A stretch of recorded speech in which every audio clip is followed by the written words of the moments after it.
একদিন আগেও যে বাড়িতে বাজছিল বিয়ের সানাই, হাসি আনন্দে মুখর ছিল আঙিনা, মাত্র কয়েক ঘন্টার ব্যবধানে সেই বাড়িতেই এখন বুক ফাটা আর্তনাদ। আনন্দের আলো নিভে এসেছে গভীর শোকের ছায়া। দুপুরে বিয়ের আনুষ্ঠানিকতা শেষ করে নতুন জীবনের স্বপ্ন নিয়ে কনের বাড়ি খুলনার কয়রা থেকে বরের বাড়ি মোংলার উদ্দেশ্যে রওনা হয়েছিল বরযাত্রীবাহী একটি মাইক্রোবাস। কিন্তু স্বপ্নের যাত্রা পৌঁছাতে পারেনি গন্তব্যে।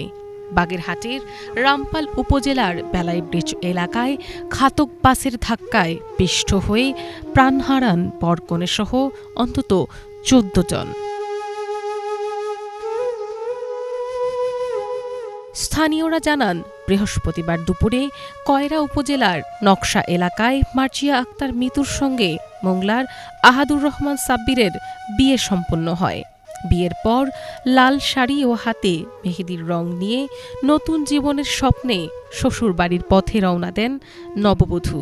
মাইক্রোবাসটিতে ছিলেন কনের ছোট বোন, নানি, দাদিসহ পরিবারের সদস্যরা। অন্যদিকে বরের বাবা আব্দুর রাজ্জাক, ভাই ভাবি, ভাতিজা ভাতিজি ও বোনের স্বামীসহ স্বজনরা যাচ্ছিলেন মোংলার উদ্দেশ্যে।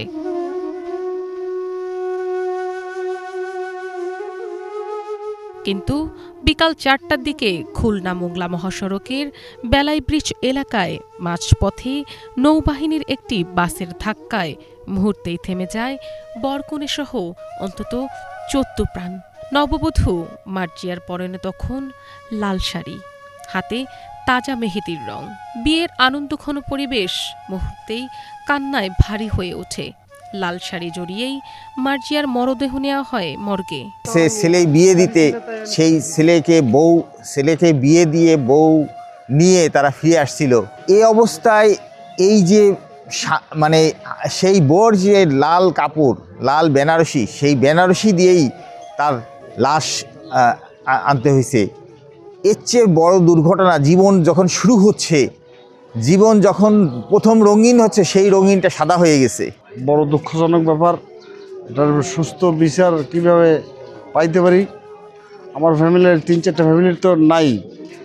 আমরা কিভাবে আসি দাঁড়াই আর তাও বলতে পারি না। বাচ্চা ছিল ৪টা, পুত্র বউ ছিল, ভাইয়ের বউ ছিল, আমার বড় ভাই ছিল।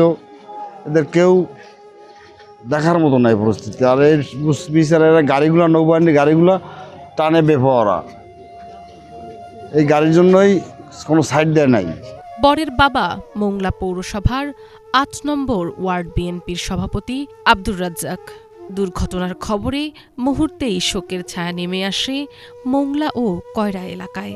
যারা দুপুরে বরকনেকে আশীর্বাদ করে বিদায় দিয়েছিলেন, তারাই এখন নিহতের নিথর দেহ জড়িয়ে আহাজারি করছেন। যাদের জন্য বাসর সাজানোর কথা ছিল, তাদের জন্যই এখন চলছে জানাজার প্রস্তুতি। নাতি পুতি বউ ছেলেকে নিয়ে গেছিল, ছোট ছেলের বিয়ে, বউ আনতে গেছিল। এখন আনতে যাইয়া এই গুনাই ব্রিজের ওইখানে গাড়ি অ্যাক্সিডেন্ট করে সেইখানে সবাই শেষ হয়ে গেছে, দুনিয়ার থেকে চলে গেছে। কিন্তু আমি চিন্তা করি, আমি যখন খবরটা পাইছি আমার ভিতরে মানতেছে না, আমার কলিজাটা পাঠিয়ে যাচ্ছে। আমি দুঃখ ছোঁয়া জায়গা পাচ্ছি না। আমি সারা রাত ঘুমাইনি, শনিও আমার রাত্রি, এদিও আমার রাত্রি। সব আমাকে বিএনপি ক্ষমতায় এসে আর তারেক জিয়ার এটা নিয়ে একটু ভূমিকা যদি রাখে তো আমরা খুশি হব। নির্মম এই দুর্ঘটনার সুষ্ঠু তদন্ত ও দোষীদের বিচারের দাবি জানিয়েছেন স্থানীয়রা।